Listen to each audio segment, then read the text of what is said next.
Ir 18. maijs, plus 14 grādi. Mēs ar mikrofonu parabolisko gājām pa mežu klausīties dabas skaņas. Un pēkšņi izcirtumā izdzirdējām mazu kaķa brēcienu. Tad mēs piegājām nedaudz tuvāk un ieraudzījām lūša midzi, kurā bija viens lūsains. Latvijas mežos ir sastopams noslēpumains un nostāstiem apvīts dzīvnieks, kā man viena tante reiz teica, kad lūsis esot asinsūcējs, nežēlīgs slepkava, kas saviem upuriem uzglūm un uzbrūk tikai no kokiem un nemanām pazūd meža biezokņos.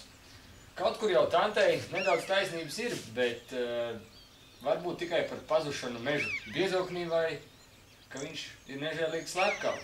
Bet lūsis ir plēsējs, lielākais kaķu dzimtes pārstāvis Eiropā un vienīgā savvaļas kaķu suga Latvijā.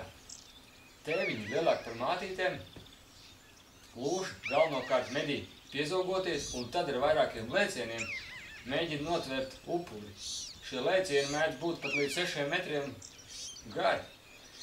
Lūsis labprātāk izvēlas vecus, klusus mežus ar samērā biezu pamežu, kur netrūkst kritalu. Svarīgi, lai viņu apdzīvotās vietas tūmā būtu ūdens tilpne, jo kā visiem plēsējiem lūšiem arī ir vajadzīgs ūdens, jo viņi ļoti daudz dzer.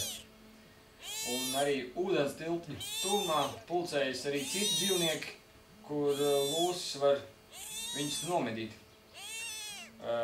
Tādās vietās lūši jūtās drošībā, atrod barību, kā arī šādas vietas ir piemērotas mazuļu audzināšanai.